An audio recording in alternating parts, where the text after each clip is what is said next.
There's a lake in the heart of Asia that holds 1/5 of all the world's liquid freshwater. It's more than all the 5 Great Lakes have together. Even if all the rivers on our planet suddenly changed their direction and set on a mission to drain this lake, it would take them a whole year to finish the job. I'm talking about the deepest lake in the world, Lake Baikal. If you decide to go all the way down to its deepest point, prepare for a journey of almost 5,400 feet. The descent takes several hours, but the rift floor of the lake is way deeper, between 5 to 7 miles beneath the surface. It means it could be even further down than the Challenger Deep, which is the deepest known place on Earth. The amount of water it has would be enough for everyone on Earth to have something to drink for up to 50 years. This mighty giant of a lake replenishes its water completely every 383 years. Baikal has a great delivery crew of over 300 rivers and streams, bringing their waters right in. And only one river flows out of Baikal, the Angara, which is headed straight for the Arctic Ocean. Baikal isn't only the deepest, but also the oldest existing freshwater lake in the world. It formed at least 25 million years ago. It all began when the Earth's crust decided to play Tetris and created the lake and the surrounding mountains. At some point, Baikal must have been just a humble riverbed, but then tremors and fractures shook the Earth, and the distance between the shores got bigger. Water levels rose thanks to the melting glaciers. Then, several lakes formed and later merged into one. Baikal is one of around 20 lakes in the world that are older than 1 million years. And since it wasn't disturbed by glacial periods, it's a perfect research ground for scientists. Its deep-drilled core sediments can tell a lot about the climate of our planet in different periods. Since Baikal is in a rift basin with 2,000 seismic tremors per year, the lake is deepening and still growing in size. Its shores drift apart at around the same rate as South America and Africa are moving away from each other, so it has all the potential to become an ocean. Another thing Baikal has in common with the oceans is that it has water rich in oxygen, even at its lowest depths. This is one of the reasons why the fauna of the lake is so incredibly rich. It's home to over 2,500 various animals and 1,000 plant varieties. Around half of them are unique and only exist in this area, like the endemic algae, the Baikal omul fish, and the Baikal oilfish. There are also some bears, elk, and lynx living on its shores. They must appreciate the fact that the temperatures around the lake are always higher than the rest of Siberia, thanks to its huge water mass. Most Baikal dwellers prefer to stick to the bottom of the lake, but there's one brave guy you'll meet if you decide to visit. Meet the Baikal seal, also known as Nerpa. It's the only true freshwater seal in the world. Nerpa's eyes are so cute it nearly landed the part of Puss in Boots in Shrek. Nerpa in Boots sounds good to me. These huge eyes are there to help them follow their favorite pelagic fish underwater. There are other seal kinds that can handle freshwater or use it to breed, but these cuties spend their entire lives in it. But wait, how did seals, which are supposed to be oceanic creatures, end up in a lake miles and miles away from the sea? About 400,000 years ago, during the Pleistocene era, these adventurous creatures traveled up the river and drainage systems that connected Lake Baikal to the Arctic Ocean. The ringed seal that still lives in the Arctic is believed to be the Baikal seal's closest ancestor. Today, Baikal seals are confined to their freshwater home because of the changes in waterways. And they seem to be pretty happy with their home as they can choose from a huge variety of food to eat. The seals mostly hang out in the north and central areas of the lake, but move south in the winter. The lake gets covered with ice, which they use as a chill-out zone, just like their oceanic cousins use rocks or the beach. Since at least 1969, Lake Baikal has had some mysterious ice rings pop up randomly here and there. At some point, they got so big that the astronauts even spotted them from space. The rings usually appear in late April, but can be there in January or May. Scientists couldn't crack the code on how these rings form for a while. They had all sorts of theories, and the most popular involved methane gas bubbles from the lake's depths. But then, scientists noticed that some of the rings were in shallower waters, where gas emissions don't happen. So, an international team of scientists decided to solve the mystery. They traveled to Lake Baikal, drilled holes in the ice, and dropped sensors into the water. In 2016, when they started the research, they heard that 2 vans had gotten stuck in the mysterious ice rings. Once they had analyzed the data from the sensors, it turned out that the secret behind the rings was warm eddies flowing clockwise under its ice cover. The currents were less intense in the center of the eddies, so the ice above them was thicker at the edges. The waters of the lake are so clear that you can see some extremely deep parts up to over 130 feet down. This is thanks to the surrounding mountains that send off melting ice right in.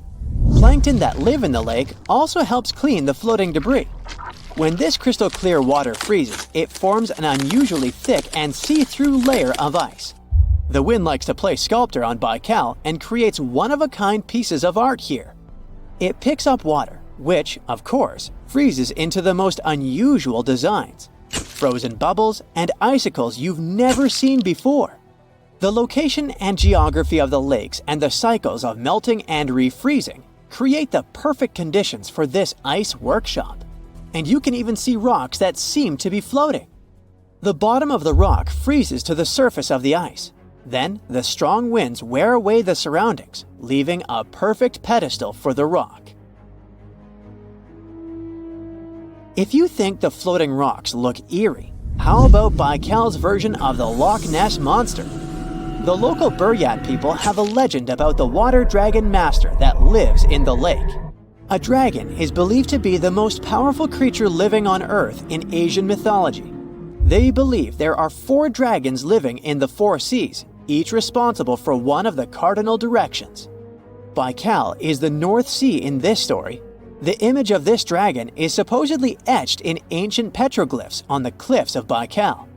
There's also a hefty stone slab that looks like a monument dated back to somewhere between the 3rd and the 9th century BCE, depicting a mysterious water monster.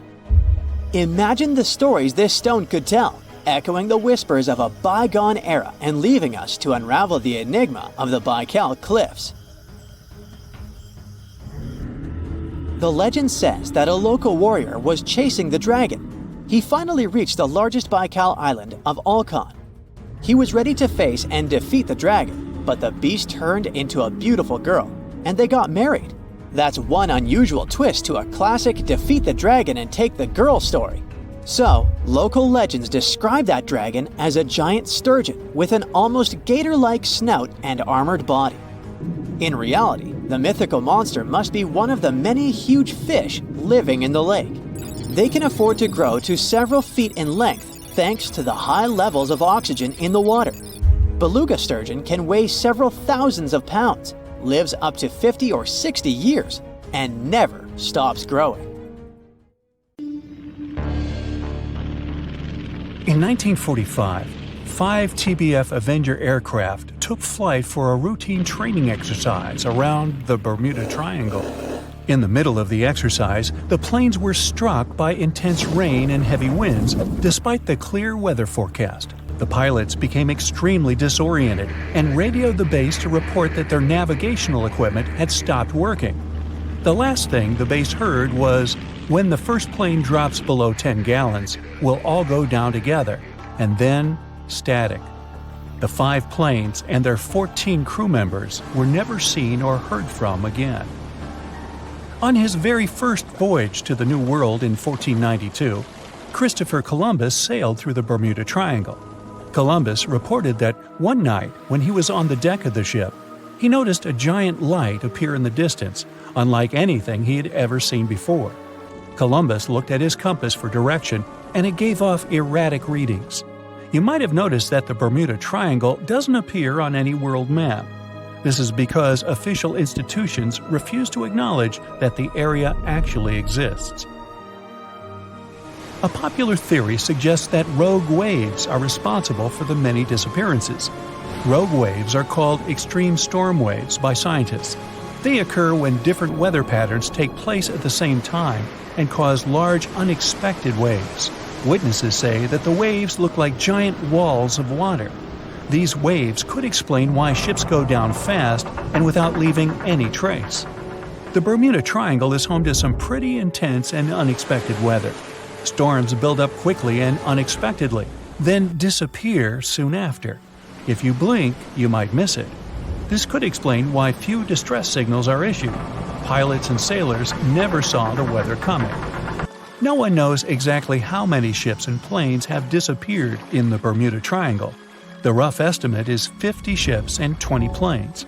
Most of the time, the disappearances had no explanation and no wreckage has ever been left behind. Another bizarre theory trying to solve the Bermuda Triangle mystery comes from Charlie Berlitz. He insists that the area is home to the lost city of Atlantis. The missing ships and planes and malfunctioning equipment, according to him, were all caused by rays of energy let out by the special energy crystals that power Atlantis. While this sounds silly, Berlitz's theory was convincing enough that over 20 million people bought his book worldwide. In the year 1800, a large sailing vessel called the USS Pickering departed from the U.S. on its way to the West Indies. The ship sailed into the Bermuda Triangle along with its 90-man crew and was never heard from again. The USS Pickering was the first ever confirmed ship to vanish in the Bermuda Triangle. It's believed that the ship was taken out by a storm, but because no wreckage was ever found, we'll never know for sure. When the TBF Avenger planes went missing, a massive search operation was conducted. Boats and planes searched the Bermuda Triangle for any signs of the aircraft. One of the boats searching was a PBM-5 Mariner airboat. The airboat took flight at 7:27 p.m. and called in a routine radio message 3 minutes later. Then, it was never heard from again. No trace was ever found of the rescue airboat or the 5 Avenger aircraft. An enormous investigation was launched into the disappearance of all these vehicles, but nothing was ever discovered. This particular area of the ocean is one of the most heavily traveled shipping routes in the world. Some skeptics believe that this fact solves the mystery. Statistically, the busier the area, the higher the frequency of accidents and disappearances. While this makes sense, it's not the frequency of disappearances that's responsible for the mystery of the Bermuda Triangle. It's the lack of explanation or wreckage found. On the ocean floor, decomposing organisms let off large concentrations of methane gas that gets trapped under the water. This gas can build up until, boom, it ruptures. The gas surges up to the surface and erupts. If a ship was in the area of one of these ruptures, the water would become much less dense and cause the ship to sink rapidly and without warning. Scientists believe this could be the cause of the many disappearances in the Bermuda Triangle. While this theory makes a lot of sense, it doesn't seem too likely. The U.S. Geological Survey has stated that no large releases of gas are believed to have occurred in this area for the past 15,000 years. The ocean floor is made of rocks containing a lot of magnetite. It's more like iron. Magnetic fields react to high concentrations of magnetite on the ocean floor, which may start a sort of conflict between the two. It can often lead to various weather anomalies and, as a result, navigation issues. And, naturally, any changes in the ocean floor or the Earth's magnetic fields influence the Bermuda Triangle a lot. Since the magnetic field is constantly moving, it might be also taking the Bermuda Triangle with it. Now that people know where the triangle is, it's easy to avoid it. It supposedly moves eastward together with the magnetic poles. But scientists still can't answer where exactly it will be in a couple of years. Some people blame all the disasters on the extraterrestrial paranormal activity. Others suppose it's all about raging natural phenomena. There's another triangle in Lake Michigan. Just like the one near Bermuda, the Michigan Triangle got its shady reputation for some disappearances. The first recorded one dates back to 1679. A large vessel, one of the largest of that time, set out on an expedition. Yet once it got in the sinister triangle, it never came back. Much later, an aircraft disappeared in this triangle. The skies are usually very clear there, but back in 1883, some people witnessed abnormal things in the area. Some claim to have seen large blocks of ice falling from the skies, and the crew even managed to save one as hard proof. Meanwhile, the Pacific Ocean Mystery Area is another sinister triangle. Off the south coast of Japan, not far away from Tokyo, there's a sea where plenty of ships met their doom, disappearing without a trace in these waters. They call it the Devil's Triangle. Some scientists believe the cause of anomalies is the environmental changes. Also, there's a really high concentration of methane hydrates on the bottom of the ocean in the Pacific Triangle area. You're deviating from your original course and sailing in the wrong direction. There's the Caribbean Sea near the triangle, peppered with small islands. The seafloor here isn't deep. The ship can get in shallow waters. And now the ship is stuck on a shoal, and you have no idea where you are. If this were the 21st century, the ship's captain would be able to reach the shore using GPS and other modern navigation. But the most interesting thing is that the compass would work correctly this time, since the magnetic North Pole hasn't already coincided with the true one for a long time in the territory of the Bermuda Triangle. The agonic line is somewhere far away from here. There are no problems with navigation now, but for some reason, this is where ships disappear. In fact, not just here. Throughout the Atlantic Ocean, there are places where many more ships were gone. The Bermuda Triangle is not even in the top 10 of such places. One of the main reasons why many ships are lost here is that one of the most popular shipping routes in the Atlantic passes through the Bermuda Triangle. And the more ships in one place, the more shipwrecks. Simple probability. Then, it just starts getting weird. Other theories say that there's a space-time rift in this region. Ships and planes fall into this rift and end up in the past or the future. But for some reason, there's not a single proof of this myth. There's no reason to think that the rift is hidden somewhere here. The base of an extraterrestrial civilization is located in the Bermuda Triangle. Visitors from other galaxies steal sea vessels along with the crew, so no one finds the wreckage of the ships. This is also a popular myth that has no scientific justification. The Kraken lives somewhere in the triangle. It's a huge squid that sinks ships and also is a legend that sailors tell each other. However, gigantic squids live in the depths of the ocean. They can grow to the size of half a train car, but no cases have ever been recorded where they sunk a large vessel. And in the area of the Bermuda Triangle, they have never ever been seen. People in the past didn't know about the existence of these creatures, so when they saw them for the first time, they described them as huge, terrible monsters. Giant squids are some of the most elusive creatures on Earth, and scientists had to use sonar equipment to find them. They don't like to leave the dark depths and are likely to be afraid of the sound of any ship. So, that should squash the squid as a suspect. More than 50 ships and 20 planes have disappeared in the Bermuda Triangle since the middle of the 19th century. This region isn't put on any paper map and is not an official region of the Atlantic. This massive water area is located not far from the southeastern coast of the US and still scares many sailors. But you aren't afraid and want to prove that there is nothing special in this place. You sail to the center of the Bermuda Triangle on a small fishing boat. You turn off the engine and wait. Several hours pass. The sun goes below the horizon. Night comes.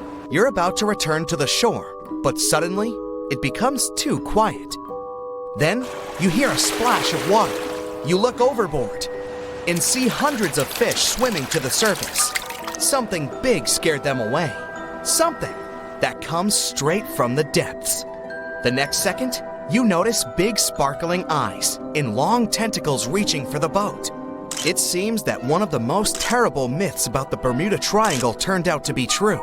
A huge squid dragging ships to the bottom. Stories about these squids appeared long before the emergence of the Bermuda Triangle myths. For centuries, sailors from Norway and Greenland told stories about a scary sea monster, the Kraken. In those stories, the Kraken broke the decks of ships with its giant tentacles and dragged them to the bottom. The approach of this creature is impossible to see since it's coming to you not from the side, but from below. But all these were just stories. Only in the 19th century, scientific evidence of the existing of these monsters appeared. A beak of an unknown squid was found on the coast of Denmark. The size of the find was about 3 inches in diameter, which is about the size of a human palm. Then, it became clear that the kraken was real, and it's just one variety of giant squid. Since then, more than 21 species of giant squid have been described, but the first video with this monster was recorded in 2004 in the waters of North Atlantic, not far from the Bermuda Triangle. Marine biologists used a lure to draw the squid out of the depths. The huge monster was about 30 feet long, which is about half a subway car. It suddenly appeared out of the ocean darkness and quickly attacked the lure, squeezing it with its tentacles. After that, many cases of squid have been recorded on photos and video. Huge squids were washed up on the shore, swam past ships. According to some records, the largest monster ever found was 59 feet long and weighed almost a ton. This is the size of a big bus. Some scientists believe that giant squids can reach 150 feet in length, which is almost twice the size of a basketball court. But the big size is not enough to sink a ship. The first thing that helps squids do this is the surprise effect. Squids come from the depths, which mean they can be seen from the deck, but the monster can see a boat from afar. It has the biggest eyes in the world. One eye is about the size of a basketball. The eyesight of a giant squid allows them to see prey in the Black Sea depths and from a big distance. Most sea creatures on the planet can't see in such conditions. So, the squid notices your ship and decides that it's food. It quickly approaches the boat and attacks with its tentacles. The squid has 8 limbs and 2 extra longer tentacles the monster uses to bring food to the beak-shaped mouth. The others are covered with dozens of suction cups filled with sharp teeth. Nothing can escape if the squid grabs it. The squid wraps its tentacles around your boat. With the teeth on each arm, it bites the deck. 2 long tentacles can grab you while you're running around in panic. The squid can rock the ship from side to side until one of its parts sinks in the water. You fight off 2 long tentacles and fall off your feet. The squid's 8 arms are squeezing stronger. You can hear the boat's hull cracking. The squid is big, but still can't sink a large metal object. Possibly, it couldn't have sunk huge ships that disappeared in the Bermuda Triangle. You see how the squid swims away into the depths. You're lucky this time, but you definitely wouldn't handle 2 such monsters. The existence of giant squids was proven more than 150 years ago, but people still don't know anything about them. The fact is that they are some of the most elusive creatures on Earth. They swim fast, spending most of their time at depths of 1,300 to 3,000 feet. To descend there, people need sturdy submarines and bulky equipment that create a lot of noise. The squid will notice them much earlier and swim away. Scientists don't know anything about their behavior, social life, habits, or a distance they swim during the day. And most importantly, we don't know how many of them are hidden in the water. The ocean is only 5% explored. It's possible that millions of giant squids swim in the sea depths. Just imagine hundreds of giant tentacles reaching out to a group of ships sailing through the Bermuda Triangle. In the past centuries, they could easily sink an entire fleet, since the ships were made of wood and were lighter. Squids wrapped decks with their strong tentacles, made holes in the ship's bodies with their sharp beaks. Toothy suction cups could break the masts and tear the sails. The water was filling the holes and slowly rising to the deck. The ship sank in a matter of minutes. Survivors reached the shore and told everyone about huge monsters. This is how the legends of the Kraken appeared. Fortunately, now people have sonars and equipment for monitoring the sea space. You start the engine to swim to the shore and notice that about 30 tentacles are reaching out to you from the water. 3 giant squids squeeze the boat from all sides and pull it down. It looks like there's no way out. You look overboard and see black eyes looking right at you. At this moment, you find a solution. Squids spend their whole life in darkness and are afraid of the light. Fortunately, you have a signal rocket. You use it to scare the monsters away. Squids go back down into the water, but apparently not for long. You release a few more rockets into the ocean and scream in fear. The red light illuminates the sea darkness, and you see hundreds of moving tentacles. They quickly swim away from the fire to a safe distance. At full throttle, you're sailing to the shore and releasing all the signal fires into the water. You don't give the squids a chance to get close to you. Finally, you get to land, confident that you will never return to this place. The bad news is, these creatures swim not only in the Bermuda Triangle. People found giant squid in the oceans all over the world. Yeah, it's possible the giant squid is the main reason for the disappearance of ships, but this doesn't make the Bermuda Triangle a unique place. Boats and cargo ships disappear all over the Atlantic Ocean. The Triangle is not even included in the top 10 of such places. Also, this area is one of the most popular shipping routes of the Atlantic. And the more ships sail in one place, the more ships are lost. Many scientists believe the reason of the disappearances here is strong storms and hurricanes. Bermuda is located in an area of high pressure, which diverts thunderstorms towards the Triangle. The waves reach such sizes here that they can turn ships over. Thunder and frequent flashes of lightning disable planes. The Earth's magnetic field is weakened at the location of the Triangle. This field works as a shield, which repels solar particles. Here, solar radiation passes through the upper layers of the atmosphere and can negatively affect the electronics operation. Also, there is a theory that says that the Bermuda Triangle is the center of a magnetic anomaly. But scientists made many checks of the magnetic map of this region and haven't found any oddities. It happened 66 million years ago. Hey, it could have been September. A massive asteroid slammed into Earth, bringing along chaos and devastation. The tragic aftermath of the terrifying collision led to the extinction of dinosaurs. Yes, I'm talking about the Chicxulub asteroid that left a massive crater in Mexico and changed life on Earth forever. And now, it turns out it wasn't the only cosmic rock to hit our planet during that time. Scientists have just confirmed there was another asteroid. This second space rock wasn't as big as Chicxulub, but it still packed a punch. It crashed to the ground off the coast of West Africa, smashing into the ocean and leaving a crater called the Nader crater. And tell you what, it wasn't a small splash. The impact was so powerful, it triggered a whole tsunami. It was more than 2,600 feet high, almost as high as the Burj Khalifa, the tallest man-made structure in the world. But how did we come to the conclusion that there was a second impact? Well, this researcher spotted the Nader crater in 2022. Dr. Nicholson was looking for some high-tech scans of the ocean floor when he noticed a massive 5.5-mile-wide depression under almost 1,000 feet of water. Well, he thought it could be an asteroid impact crater, but at the time, the evidence he had wasn't solid. But now, scientists have confirmed that this is the real deal. A second asteroid did hit Earth during the dinosaur extinction era. Now, let's see how they figured all this out. For one thing, there were those super high-resolution 3D seismic images. They allowed researchers to peel back layers of the ocean floor and get a crystal-clear look at the crater. It was like going from a blurry old ultrasound to the kind of 3D scans where you can see every little feature. Their findings confirm that the crater was left by an asteroid, somewhere between 1,500 to 1,640 feet wide. And it didn't just create a hole in the ground. The impact was so intense that it produced a central peak, formed escalating ridges around the crater, and even left a damage zone that stretched out for thousands of miles. Using those super detailed images, the scientists have managed to reconstruct what happened right after the asteroid hit the surface of our planet. First, it slammed into the ocean, creating an initial bowl-shaped crater.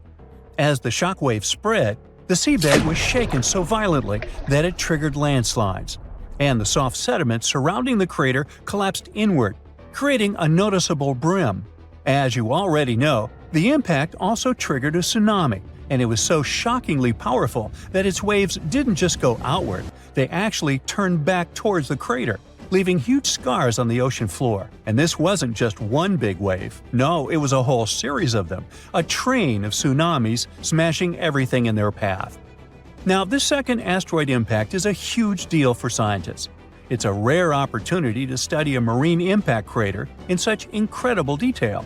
There are only about 20 confirmed marine craters in the world, and none of them have been captured with this level of precision before. Plus, this data allows scientists to test new ideas about how craters form in water. You see, unlike craters on land, marine craters are hidden under layers of sediment, which makes them tricky to study. But with this new 3D imaging, we can look at the crater in all its layers. It's like slicing into a cake to see what's inside. Dr. Nicholson and his team are now dreaming of drilling into the crater and recovering samples from deep below the ocean floor. This would allow them to measure the shock pressure during the impact and figure out what happened in the minutes, hours, and days following the collision. Of course, the Chicxulub asteroid is still the star of the show when it comes to the dinosaurs' extinction. This space traveler was giant, somewhere between 6 and 9 miles wide. It hit Earth at a devastating angle, sending vaporized rock and gas into the atmosphere. It caused an impact winter that lasted for 15 years, because all that stuff blocked out the sun and plunged Earth into darkness. Now, probably the most intriguing thing is that some experts think the Nader asteroid might have been a chunk that had broken off from Chicxulub before it hit Earth. It's still just a theory, but if true, it could mean that Earth got hit by a double whammy from space. Now, let's travel back in time to the year 1908 in Siberia.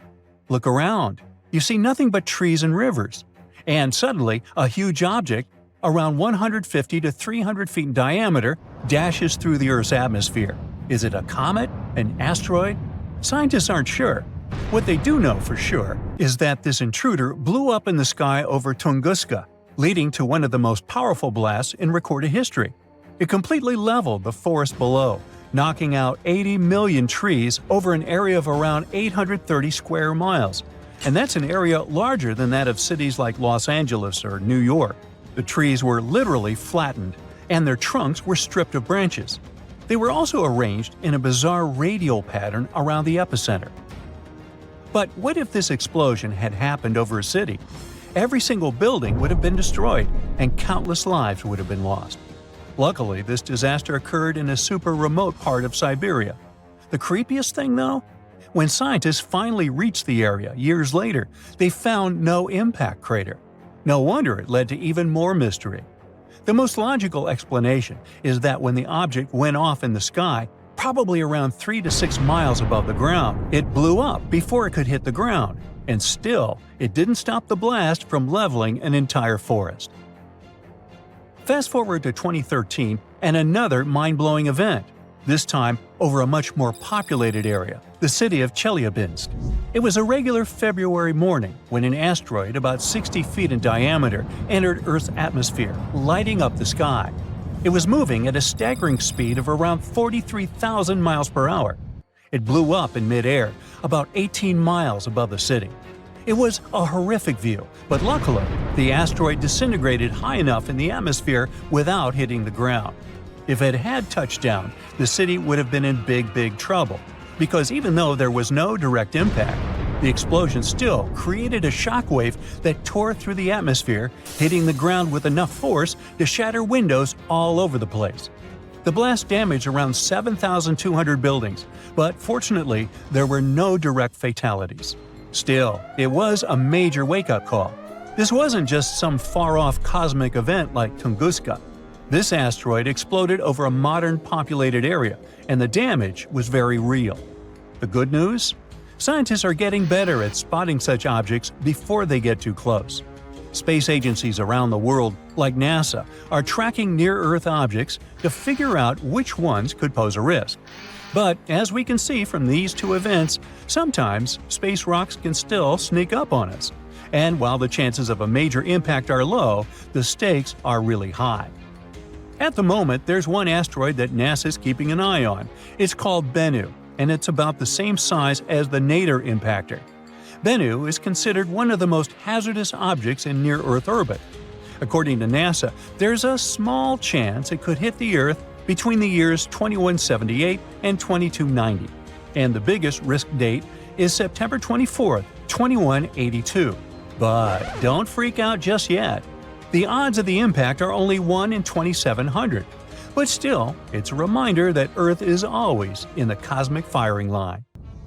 The snowpack over your head splits in two right in front of your eyes and starts tumbling down in the frozen slope to its resting place far, far below. Anything in its way is crushed under the immense mass of snow and debris. You're witnessing an avalanche, one of the most dangerous natural disasters. But what if I tell you about another kind of avalanche? no less blood-chilling than the mountain one. And the most bizarre thing about it is that it occurs underwater. Underwater avalanches are powerful and disastrous natural phenomena, often much more dangerous than land ones. They have the potential to wreak havoc on the entire planet, leading to catastrophic consequences. The most alarming thing? They occur all the time under the surface of the ocean, impossible to see, predict, and extremely difficult to measure.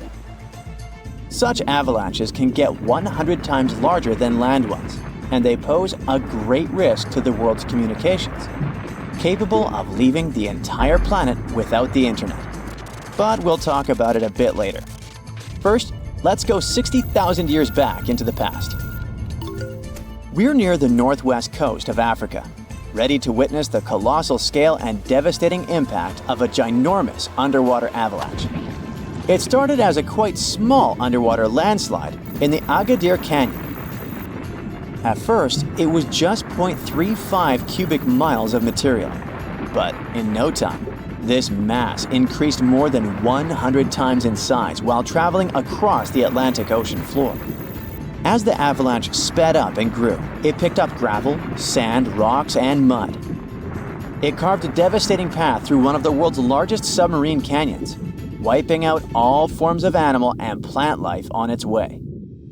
The disastrous flow was so powerful that it literally eroded a 250-mile stretch of the canyon, cutting hundreds of feet into its sides and damaging a total area of 1,740 square miles.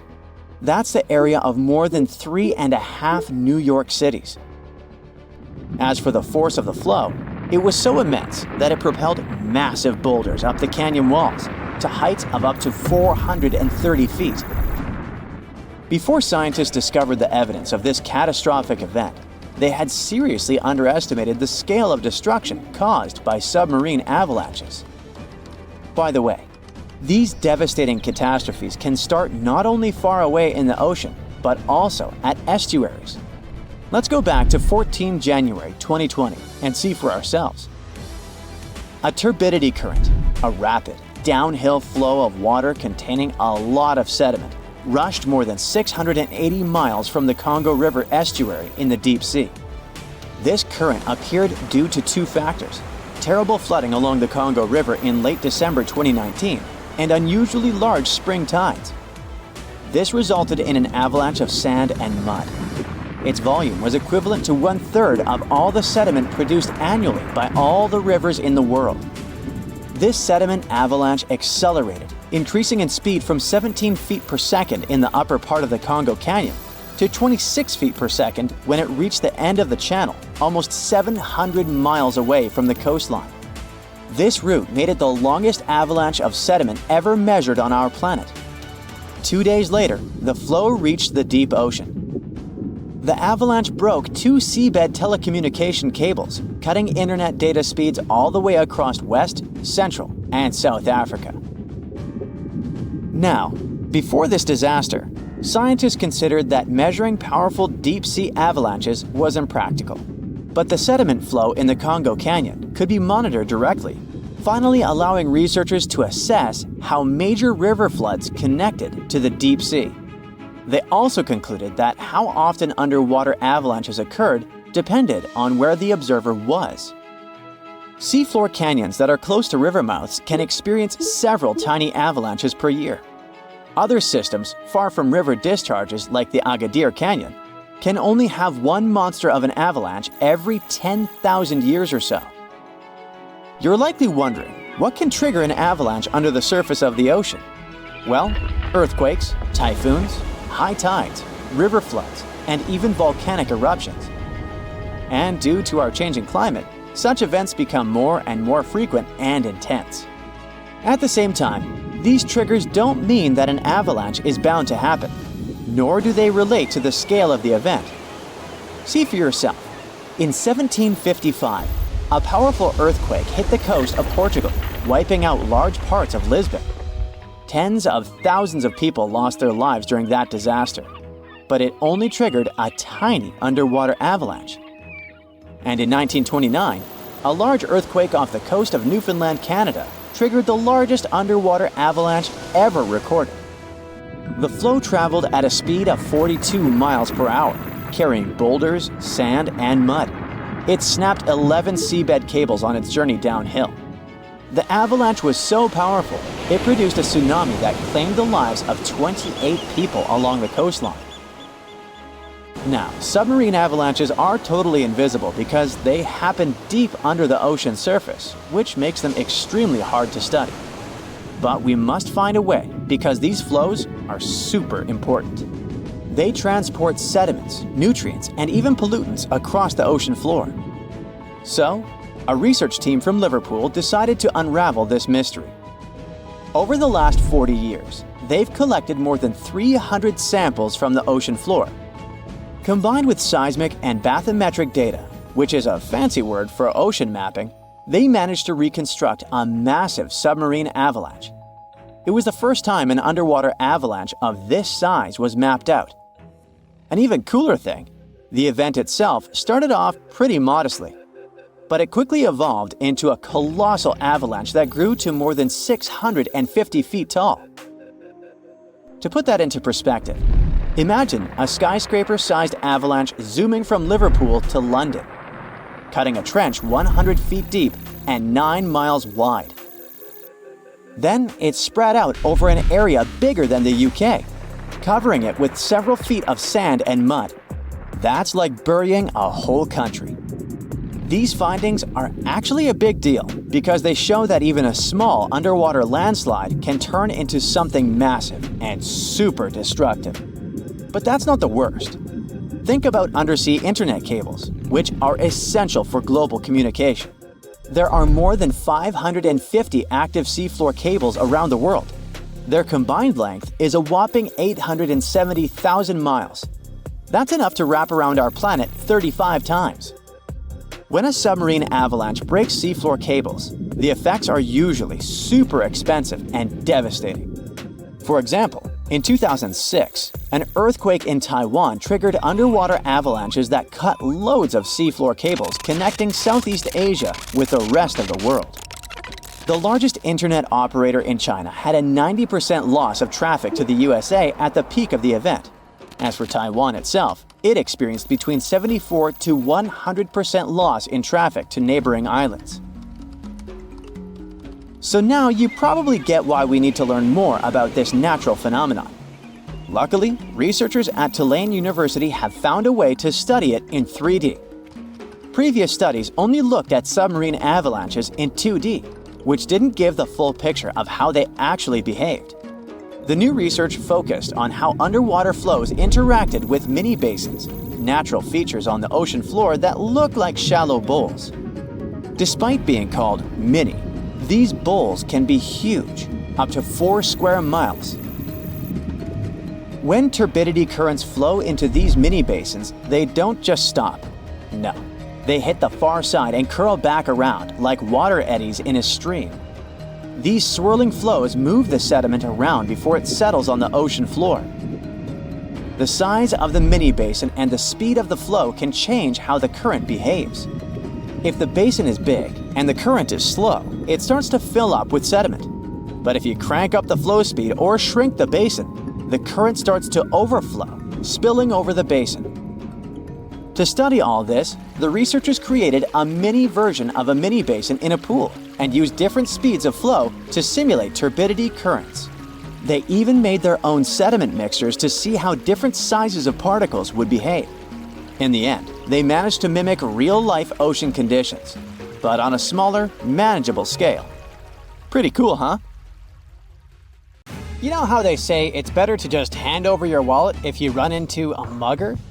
Instead of surrendering their wallets, sea cucumbers choose to spit out some of their insides to fend off predators like crabs and fish. It's a natural defense mechanism for them, and they quickly grow those organs back in just a few days, thanks to special cells inside their bodies. It's not the only weird thing sea cucumbers do. They can actually breathe through their rear end. They have this thing called a respiratory tree that connects to their backside and sits right next to their intestines. So when they suck in water from their behind, it goes into that respiratory tree, letting them absorb oxygen directly into their fluids. Plus, sea cucumbers are the janitors of the ocean. They munch on whatever gets stuck in the sand on the ocean floor. Once they've eaten, they manage to clean out the sand, leaving it nice and tidy after they do their business. As for the clean sand, the stunning white sand beaches in Hawaii are actually a product of parrotfish number 2. These fish munch on algae from rocks and dead corals, and while they're chomping away, they also grind up the leftover bits of coral in their bellies. When they're done, they move their bowels, and voila! It all comes out as beautiful sand. Not only do they play a vital role in keeping the coral reef ecosystem healthy, but they can churn out hundreds of pounds of this white sand every year. Marine animals are seriously impressive when it comes to holding their breath. Just look at sperm whales and elephant seals. They can stay underwater for a mind-blowing 2 hours. Then there's a Cuvier's beaked whale, which holds the crazy record at almost 4 hours underwater. When you compare that to the human record of 24 minutes and 37 seconds held by pro diver Budimir Shobat, it seems pretty insignificant. But what's the marine animal's secret that helps them excel humans this much? Unlike us, these sea creatures have a ton of hemoglobin and myoglobin in their blood and muscles, allowing them to store way more oxygen. When their oxygen runs low, myoglobin steps up and releases even more. Plus, they can tolerate higher levels of CO2, so they don't feel the need to breathe as quickly. There's even a study that found their myoglobin molecules have a unique charge that keeps them from sticking together, which boosts oxygen storage. And on top of all that, they can slow down their heart rate and restrict blood flow to hang out underwater even longer. Rumor has it that about 540 million years ago, a meteor loaded with frozen octopus eggs smashed into Earth. Sounds like a delirium, but some scientists are entertaining a very questionable idea that octopuses and their cephalopod buddies, like squids and cuttlefish, might actually have some extraterrestrial origins. The thing is, cephalopods have extraordinary DNA that doesn't look like any other DNA on our planet. They've got around 33,000 protein-coding genes in their genome, which is way more than what we humans have. A recent study suggests that their evolutionary story shows some odd traits that might hint at a connection to space, like they could be from some super far-off past, or even the future. The researchers went as far as to claim that modern octopuses could be the descendants of these frozen creatures that hitched a ride on comets and splashed down in our oceans. And why octopuses? Well, they really stand out in the animal kingdom. They can use different tools to build their own houses, and they can even solve everyday problems independently of their brain, as 2/3 of an octopus's neurons are in its arms. These traits seem to have just appeared out of nowhere during evolution. They even tossed around another quirky theory. What if an extraterrestrial virus crashed into early squid populations and gave them a crazy boost in evolution, turning them into the octopuses we know today? Anyways, these are just fun speculations without any hard proof. Now, this funky object is an animal, not a rock. It's called sand dollar. Just look at the shape of its shell. Once sand dollars are exposed to the sun, their shells lose their soft, spiny covering and become bleached white. Back in the day, beachcombers thought these shells looked a lot like big silver coins, kind of like the old Spanish dollar that was about the same size. But if you prefer, you can call them sand cakes instead. These quirky creatures have tiny spines on their surface, and they glide along the ocean floor. They use small tube feet that line the grooves on their underside to grab bits of food like plankton and algae, which they then send to their mouths. Inside, they have 5 triangular teeth that help them munch on their meals. In some Georgia folklore, sand dollars are said to represent coins lost by mermaids. Sand dollars have a unique talent for cloning themselves. They can do this for a bunch of reasons, like when a predator comes around. Some species of sand dollar larvae can actually split in half as a defense mechanism. It takes about 24 hours for them to clone themselves, and the new larvae end up being about 2/3 smaller than the original, which helps them hide from danger. Wait, is that a giant sea hot dog racing through the ocean? Sorta. Some scientists have joked that sperm whales seriously resemble enormous hot dogs. These massive creatures can take quick naps, standing up for about 10 to 15 minutes. They only sleep about 7% of the time, mostly between 6 p.m. and midnight. Sperm whales also have a cool ability to retract and extend their eyes, thanks to a thick retractor muscle around them, but they can't actually roll their eyes in their sockets. Plus, they have the most asymmetrical skull of any mammal out there. Oh, and let's not forget, they have the largest brain of any living creature, weighing in at over 9 pounds. Unlike us humans, if dolphins went into full-on snooze, they'd stop breathing and could drown. So they figured out a genius solution. They let only one side of their brain sleep at a time. This means one half stays awake to keep them breathing and watching out for any potential threats. When they snooze, they only close one eye. If their right brain is resting, their left eye is shut, and vice versa. This unique sleep style is called unihemispheric sleep, and it lets them recharge without ever fully losing awareness. On top of that, dolphins might be using corals and sponges like their own little pharmacies. Scientists have seen them rubbing their bodies against specific types of coral and sponges, suggesting they might be treating skin issues. They've even spotted dolphins lining up to take turns at these spots, using corals like Gorgonian coral Rumphella aggregata, leather coral, and some sponges. What's really fascinating is that researchers have analyzed these corals and found they contain compounds that could help with dolphin skin conditions, which can sometimes lead to infections and lesions. Now, the big question is figuring out exactly how each type of coral helps dolphins, and if it really boosts their health overall. Sea urchins aren't exactly the Usain Bolts of the ocean. They move slowly by crawling with their tube feet and occasionally give themselves a little push with their spines. These little guys have just 5 teeth, which they use like a beak to scrape algae off rocks, which I'm pretty sure is the ocean's version of an all-you-can-eat buffet. But since all that scraping wears their teeth down, they're in a never-ending dental replacement program. Scallops are the underwater equivalent of the world's most confused security cameras, sporting up to 200 tiny eyes on their shells. These eyes are high-tech. They can even adjust their pupils to light. Instead of working like ours, scallop eyes have a unique setup. Light goes through a pupil, lens, 2 retinas, and then hits a mirror made of guanine crystals that reflects it back. Scientists were puzzled about how they see since their main retina often gets blurry light. But it turns out, scallops can change their pupil size by about 50%. Just don't expect them to do it in a hurry, as it takes a few minutes. Now here's something really neat about orcas. They're expert hunters, and they do it in groups called pods. A pod can consist of up to 40 orcas, forming a very effective hunting team. Interestingly, there are distinct types of pods: resident and transient. Resident pods are more into fish, while transient pods have a taste for marine mammals.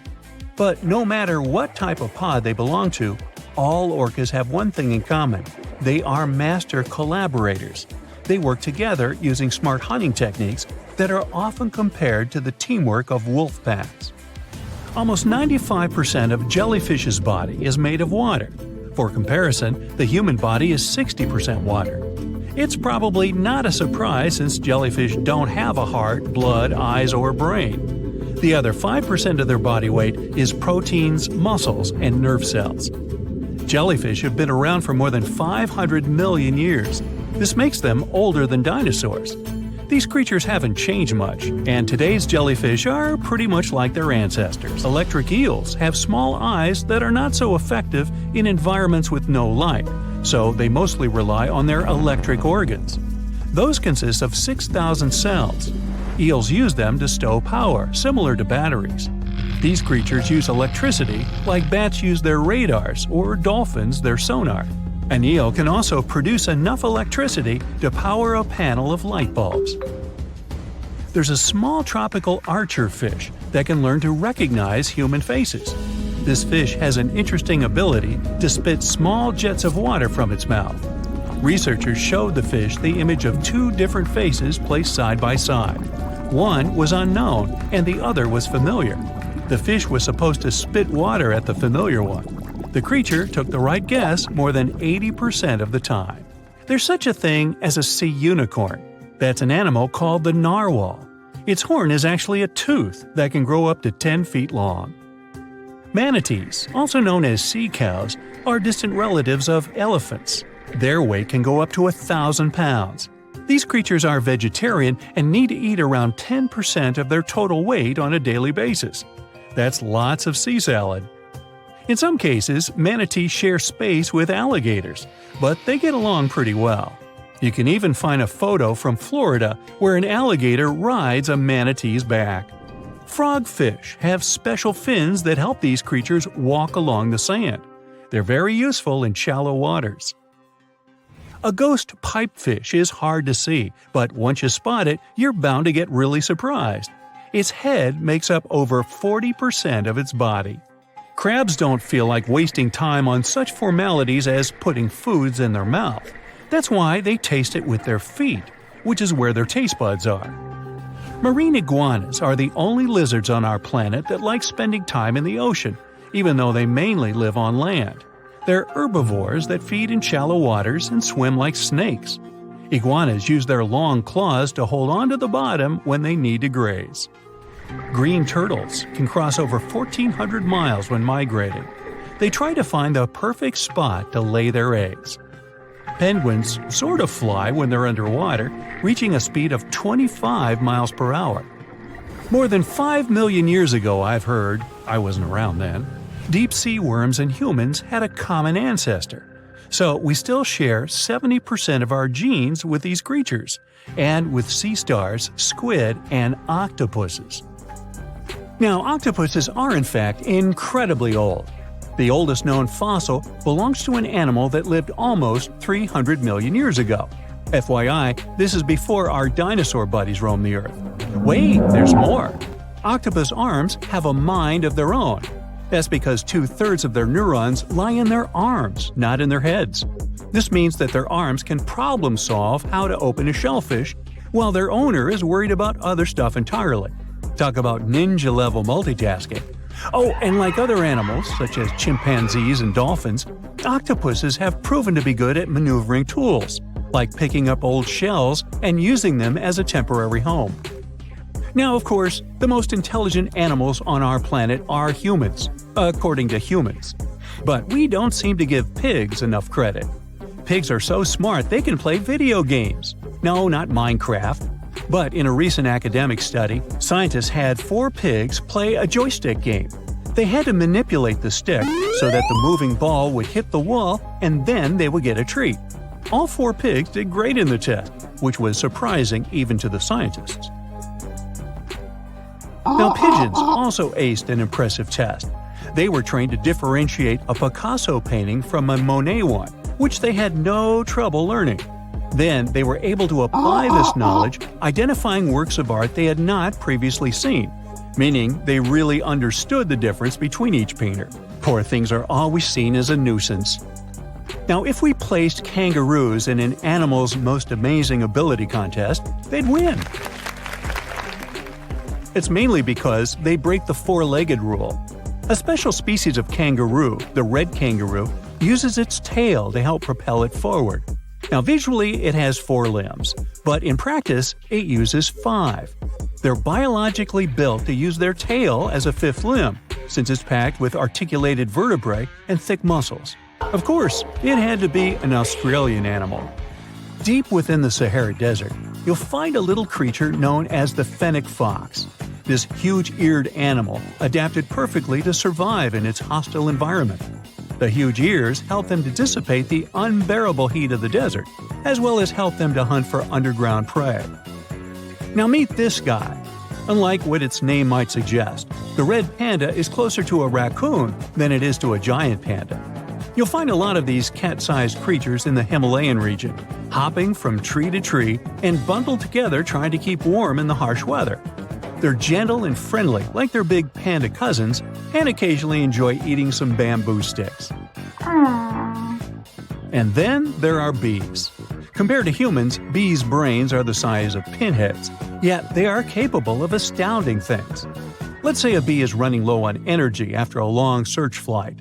This bee desperately needs a drop of honey in order to continue flying, but smartly enough, she doesn't need to go back to the hive to recharge. She can ask a fellow beehive mate for a drop of honey directly from this other bee's stomach and continue flying. This type of decentralized system allows them to build highly effective societies, one that bees don't need to push the queues in front of the honey cells, for example. Every year in the winter, great white sharks that live along the California coastline disappear. It feels as if they take a vacation for 30 to 40 days. The animals go to a point halfway between Hawaii and Mexico.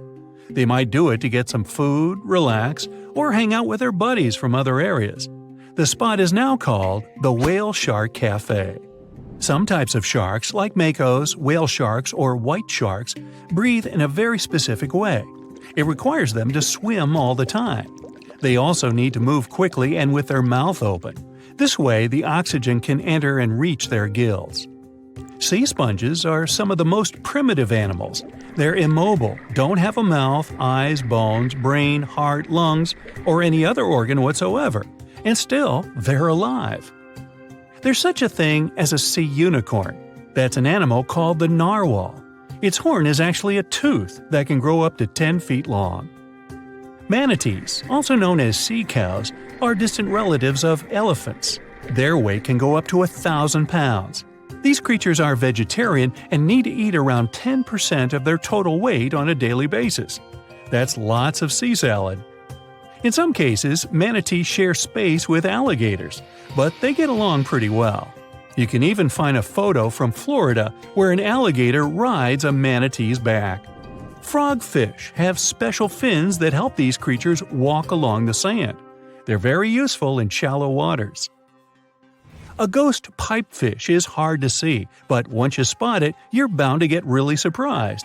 Its head makes up over 40% of its body. Crabs don't feel like wasting time on such formalities as putting foods in their mouth. That's why they taste it with their feet, which is where their taste buds are. Marine iguanas are the only lizards on our planet that like spending time in the ocean, even though they mainly live on land. They're herbivores that feed in shallow waters and swim like snakes. There's something known as the orange cat behavior, and apparently it's not just a meme. So far, scientists have been able to understand that coat color is connected to a feline's gender.